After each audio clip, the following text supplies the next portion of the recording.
Wajah Qin Yichen jelas menunjukkan sedikit kemarahan. Akan baik-baik saja jika bawahannya mati dalam pertempuran yang jujur. Tetapi mereka dipenjara di sini sebagai umpan. Penghinaan semacam ini terlalu tidak sopan baginya. Qin Yichen meraih jiwa sisa Li Yun dan melambaikan lengan bajunya pada saat yang sama. Di mana malam, sebuah cincin seperti permukaan danau muncul di udara, dan mereka tampak menerangi bintang-bintang dalam asap hitam ini. Dan niat membunuh Shen Leng tidak disembunyikan. Mati. Wus. Suara yang tak terhitung jumlahnya menembus udara menyengat telinga Qin Yichen. Dia tidak takut Ling yang bersembunyi di asap hitam, dan langsung menyerang Qin Yichen melawan tentara Dao terbang dari langit. Di mata merahnya, tidak ada yang tersisa kecuali niat membunuh. Begitu dia melihat mata ini, Qin Yichen tahu bahwa dia telah mengalami masalah. Orang-orang yang percaya dari kuil penguasa cahaya segera meninggalkan wilayah bintang Phoenix Api. Dan Zhao Wuling segera memberitahu kuil Dewa Perang dan orang-orang yang percaya dari kuil Dewa Laut untuk mengevakuasi semua dalam beberapa saat. Zhao Wuling, dengan titik pertempuran antara kedua belah pihak sebagai batas, meriam akan terus membombardir sejenak, berapapun biayanya. Dari saat mata merah ini muncul, Qin Yichen tahu bahwa segala sesuatunya tidak sesederhana yang terlihat di permukaan. Ketika saya mengucapkan selamat tinggal kepada Li Yun terakhir kali, dari perbandingan kekuatan kedua belah pihak, Li Yun telah membentuk tren yang menghancurkan terhadap Ling. Tetapi jika dia muncul lagi hari ini, itu adalah mayat Li Yun dan jiwa yang tersisa ini. Sebagai perangkap, semua ini menunjukkan Qin Yichen bahwa situasinya saat ini tidak baik, dan orang itu benar-benar akan menemukannya. Ledakan. Tentara Tao yang tak terhitung jumlahnya meledak di udara dalam sekejap, dan bahkan asap hitam yang tersisa di sekitarnya meledak ke dalam lubang besar. Mengekspos tanah yang berantakan di bawah. Pohon, akar rumput, hanya tanah kosong. Dalam deru ledakan, Qin Yichen mengirim jiwa Li Yun ke tangan Elder Sai. Dia melihat kehancuran di tanah, dan matanya menjadi semakin dingin. Benar saja, itu semua penipuan. Semua masalah yang dihadapi Olympus adalah penutup mata yang dirancang dengan baik. Bahkan Qin Yichen tidak berpikir bahwa di dunia seperti itu, ada seseorang yang suka menghitung lebih dari dia. Asap hitam, di tangan orang-orang ini, telah mengembangkan sejumlah versi yang tidak diketahui. Tampaknya sekte pembunuh dewa di gua sudah memakan uangnya sendiri, atau mereka adalah umpannya sendiri. Nama kedua belah pihak adalah Tuan Kecil, dan keduanya memiliki asap hitam. Pihak lain ada di gua di mana lebih mudah ditemukan, dan tangan hitam asli bersembunyi di kehampaan. Tidak peduli bagaimana Anda melihatnya, ini harus menjadi umpan yang membingungkan pandangan semua orang. Semakin Qin Yichen memikirkannya, semakin menakutkan perasaannya. Metode orang-orang ini tidak terlalu pintar. Satu-satunya hal yang menakjubkan adalah mereka mengatur waktu terlalu jauh sebelumnya. Sedemikian rupa sehingga tidak ada yang bisa meragukan mereka. Qin Yichen mengambil napas dalam-dalam dan menenangkan emosi batinnya. Ketika dia perlahan membuka matanya, dia melihat ke depannya lagi, dan ada 3 orang berdiri. Lu dan Ling, yang merupakan kenalan lama, memiliki hubungan di bidang bintang awan yang menelan. Ketiga orang ini, jika Anda mengeluarkan salah satunya, semuanya adalah karakter independen. Apalagi Lu, pria ini bahkan memiliki kemampuan untuk bersaing dengan Zeus.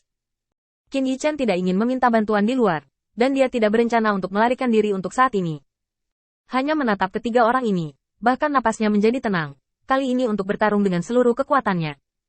Melihat Qin Yichen, Lu tampaknya telah melahirkan sedikit simpati di antara para jenius. Aku bisa memberimu kesempatan lagi atas nama Tuan Kecil. Selama kamu mau bergabung dengan kami, apakah kamu benar-benar bergabung dengan kami atau tidak, aku bisa membuatmu tetap aman. Yang pertama di samping tidak setuju, dia melangkah maju dan menatap Qin Yichen. Lu, kamu tidak memberitahuku sebelumnya. Lu hanya terlihat acuh. Apakah kamu pikir kamu memiliki hak untuk berbicara di depanku? Mengandalkan kekuatannya sendiri, Lu benar-benar mengabaikan ketidakpuasan Piao, melangkah maju, dan muncul langsung di depan Qin Yichen. Qin Yichen tidak merasakan niat membunuh, jadi dia mengangkat matanya dan menatap Lu. Apakah menurutmu masih ada ruang untuk kita diskusikan setelah masalah ini? Lu tidak terkejut sedikit pun. Sama seperti kesimpulan Piao tentang Qin Yichen sejak awal, Feng, jelas bukan tipe orang yang kejam. Aku memberinya nyawanya, dan tubuhnya dihancurkan, yang merupakan harga yang kamu bayar untuk melanggar kesepakatan kita. Qin Yichen tiba-tiba mencibir. Kenapa? Tidakkah kamu berpikir bahwa aku benar-benar tidak memiliki kekuatan untuk melawan? Aku tidak melarikan diri hari ini, kamu harus mengerti apa artinya. Luhu tertawa terbahak-bahak. Jangan membuatku tertawa. Apakah mungkin bagimu untuk melarikan diri sekarang? Dalam menghadapi kekuatan absolut, semua ide Anda tidak dapat dipraktikkan. Aku pikir kamu pintar. Qin Yichen tidak mengatakan apapun pada pidato tingkat tinggi Lu, hanya tersenyum ringan. Kamu mencoba dan kamu akan tahu. Sudah berapa lama sejak perang terakhir? Lu tidak percaya bahwa Qin Yichen dapat meningkatkan kekuatannya ke titik di mana dia bisa setara dengannya dalam waktu yang singkat. Tapi dari mata Qin Yichen, Lu benar-benar merasakan kepercayaan diri.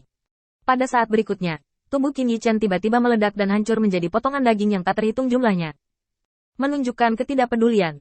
Dengan kekuatanmu, kamu bisa dengan mudah.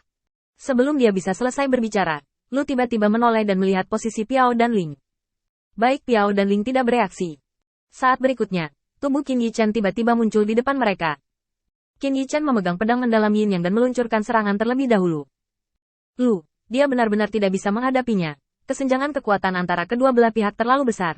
Tetapi Qin Yichen secara pribadi mengalami kekuatan Ling dan Piao. Bukan jenderal sama sekali. Pisau tajam menebas. Ling bereaksi dengan kecepatan tercepat. Dan melangkah mundur tepat waktu. Membuka jarak antara kedua belah pihak. Meskipun dia tidak melihat pisau memotong tubuh lawan dengan matanya sendiri, Qin Yichen masih menyelesaikan aksi tebasannya. Setelah tebasan, biarkan Ling melarikan diri. Dan Peng di samping merespons dengan tergesa-gesa. Sebelum asap hitam mengembun, bilahnya sudah mencapai sisinya. Ledakan. Melihat pedang itu hendak memotong kepala Ling, raungan meledak, dan tubuh Qin Yichen mundur tak terkendali. Lu membuka tangannya dan meraih punggung Qin Yichen. Kau membunuh kesabaranku. Pada saat ini, tubuh Lu dipegang di tangannya, dan sepertinya hidupnya sudah ada dalam pikiran Lu. Oke, sekarang aku akan memberimu 3 napas untuk dipertimbangkan. Jika kamu ingin menunggu pikiran Zeus, kamu bisa melepaskannya untuk sementara waktu. Sudut mulut Qin Yichen tiba-tiba terangkat, dan dia tertawa bahagia. Saya tahu bahwa Anda pasti akan menembak, dan Anda pasti akan menangkap saya, karena kita semua jenius, bukan? Saat suara Qin Yichen jatuh, lehernya tiba-tiba terpelintir membentuk lingkaran aneh, menghadap Lu secara langsung. Saat berikutnya, ribuan mil meriam penghancur Tuhan yang tak terhitung jumlahnya dicurahkan,